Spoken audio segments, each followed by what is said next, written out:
Et salut les amis de la passion ludique. Alors, est-ce que vous aimez les jeux de gestion bien costauds? Parce que là, c'est ce que je vous propose.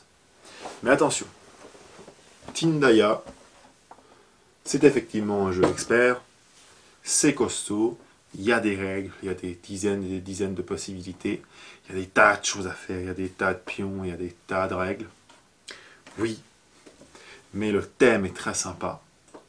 Et surtout, il se tient à son thème jusqu'au bout. Tindaya, c'est quoi? Je crois que c'est une vraie montagne aux îles Canaries. Et ce jeu parle de la colonisation des Canaries, au XVIe siècle, je crois.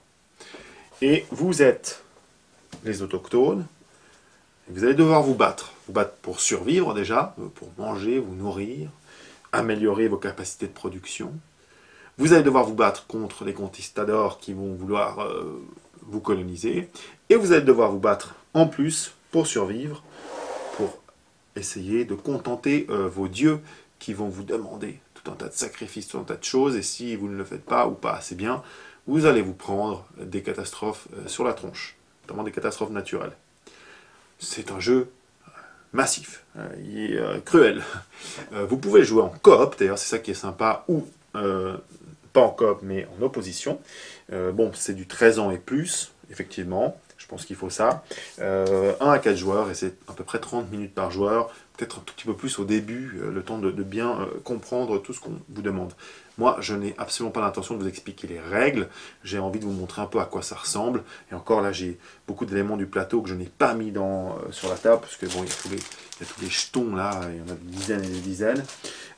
Juste pour vous expliquer un peu l'ambiance, hein, de quoi il s'agit, donc vous avez les îles Canaries, que vous allez représenter avec des tuiles, il y en a encore beaucoup dans la boîte.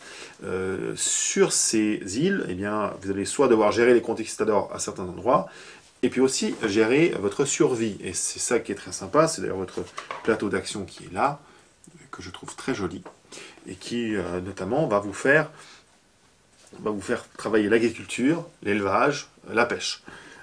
Et c'est ces actions-là que vous allez développer. Alors je prends un exemple parmi d'autres, mais au début, vous pourrez surtout pêcher des poissons. En même temps, ça sera dans des ports. Dans les ports, vous allez pouvoir commencer à produire du sel. Donc, vous allez devoir développer cette technologie-là, si on veut. Et ensuite, vous allez pouvoir combiner sel et poisson pour faire du poisson fumé, du poisson salé et fumé. Et donc, vous allez mieux survivre grâce à ça, parce que le poisson fumé ou le poisson sec, salé, évidemment, tient mieux. Et c'est ça que vous allez développer. Et ça, sur plusieurs axes. De l'autre côté, vous allez éventuellement créer du bois, ramasser de la pierre, faire des prisonniers chez les conquistadors.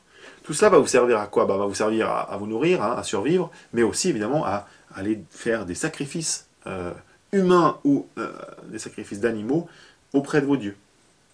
De toute façon, des catastrophes, il vous en arrivera, mais plus ou moins atténuées selon ce que vous fournissez aux dieux. Et puis là, vous avez évidemment survivre, mais vous allez devoir gérer, et c'est ce plateau-là, l'équilibre de la nature. Vous ne pouvez pas faire n'importe quoi. Vous n'allez pas vous transformer en capitaliste avant l'heure du XVIe siècle et exploiter à mort les vaches. Vous allez devoir faire un équilibre, et la nature vous récompensera pour cela. Et ensuite, vous allez aussi évidemment vous implanter. Alors par exemple, créer voilà, un élevage de cochons, ici, ou des champs, ici, ou un élevage de brebis, ici. Vous allez bouger d'île en île, vous allez vous étendre, survivre, fabriquer, etc. etc.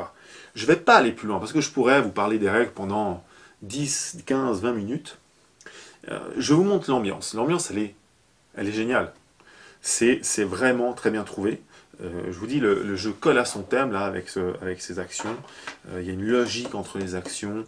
Il y a un vrai défi aussi à résister à tout ce qui vous arrive. C'est pour ça que le jeu en coop est tout aussi sympa que le jeu versus hein, sur ce jeu. Et voilà, c'est Tindaya. Alors moi c'est un genre de jeu que j'aime beaucoup évidemment. Si vous aimez ça, si vous aimez la gestion, si vous aimez réfléchir à vos prochains coups, si vous voulez vous frotter à des défis, c'est le jeu qu'il vous faut. C'est un jeu expert, c'est un jeu voilà, qui a été réfléchi pour être assez complexe, mais qui n'est pas inaccessible pour autant du tout, et qui est, je trouve, très sympathique. Donc voilà, c'était Tindaya. jetez-vous à l'eau, si je puis dire, et je vous laisse jouer. A très bientôt, rendez-vous sur à quoi on joue.ch si vous voulez Tindaya ou tous les autres jeux que nous avons sélectionnés, la sélection de la passion. Amusez-vous bien, ciao ciao.